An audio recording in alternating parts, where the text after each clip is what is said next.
Madam గత 5 సంవత్సరాల్లో దాదాపు ప్రజలకి ఎంతో చేరువయ్యారు, పథకాలు ఇచ్చి చెప్పారు జగన్మోహన్ రెడ్డికి. 151 సీట్ల నుంచి 11 సీట్లు పడిపోగల కారణం ఏంటి? ఎందుకు ప్రజలు తిరస్కరించారు జగన్మోహన్ రెడ్డిని? భవిష్యత్తులో వైఎస్ఆర్సీపీ పార్టీ బతికి బట్టగలదు అంటారా? పార్టీ ఉంటుందా? జాతీయ పార్టీ ఎవరైనా ఇంటలెక్చువల్స్ కానీ రాజకీయ ప్రబుద్ధులు కానీ ఎవరు సీట్లు ఎన్ని అని ఆలోచించరు, ఎంత ఓటింగ్ పర్సంటేజ్ ఉందనేది మాత్రం ఆలోచిస్తారు. 40% ఓటింగ్ పర్సెంట్ ఉన్నటువంటి పార్టీ వైఎస్ఆర్సీపీ పార్టీ. ఎందుకు నామరూపాలు లేకుండా పోతుంది సార్? 3 పార్టీలు ఏకమయ్యి ఒక పార్టీ మీద దండయాత్ర చేస్తే ఎంత చేయాలనుకున్నా మాకు వాళ్ళకి వచ్చిన వేరియేషన్ ఎంత? 10% ఆఫ్ ఓటింగ్ షేరింగ్ అటు వెళ్ళింది.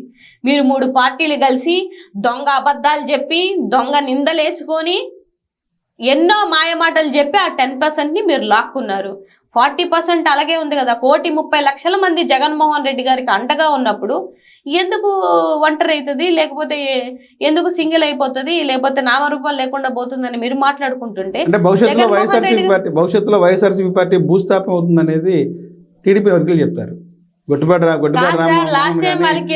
రామనాయుడు గానీ నారా లోకేష్ గానీ పెద్దలంతా ఇదే చెప్తున్నారు. భవిష్యత్తు లేదు, 11కి ఒకటి పోతే ఒకటే మిగులుద్ది.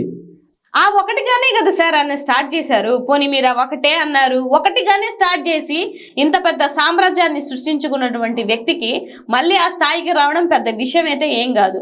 గత ప్రభుత్వంలో మీకు 21 వచ్చినప్పుడు మీరు భూస్థాపితం అనుకున్నాం కదా. అసలు ఇవాళ 3 పార్టీలు కలవకపోతే భూస్థాపితం అయ్యే పార్టీ ఎవరనేది రాష్ట్రం మొత్తానికి తెలుసండి, తెలియదేమి కాదు. ఇవాళ రాజకీయ ప్రబుద్ధులు వాళ్ళ స్వలాభాలం కోసం చేసినటువంటి ఒక కుట్రపూరితమైనటువంటి రాజకీయం చేసి జగన్మోహన్ రెడ్డి గారిని అణిచివేయాలి, ఆ పార్టీని అణిచివేయాలి. ఇప్పుడు ఓడిపోయే ఉన్నారు కదా జగన్మోహన్ రెడ్డి గారి జనం, ఆ బలం ఎలాగుందో మీకు తెలియట్లేదా? సోషల్ మీడియా బలం ఏ విధంగా ఉందో మీకు తెలియట్లేదా? ఎక్కడో ఒక 10% జనాల్ని హోల్డ్ చేసుకున్నారు, అది వాస్తవం.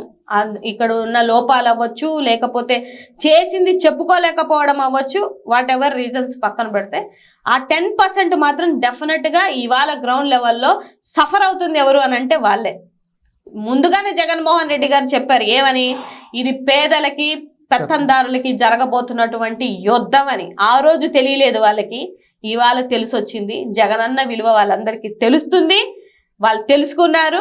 డెఫినెట్గా రాబో రోజులలో నిల్చున్న పార్టీ మళ్ళీ వైఎస్ఆర్సీపీ పార్టీ అని అనేది జనాలకు కూడా అర్థమైపోయింది.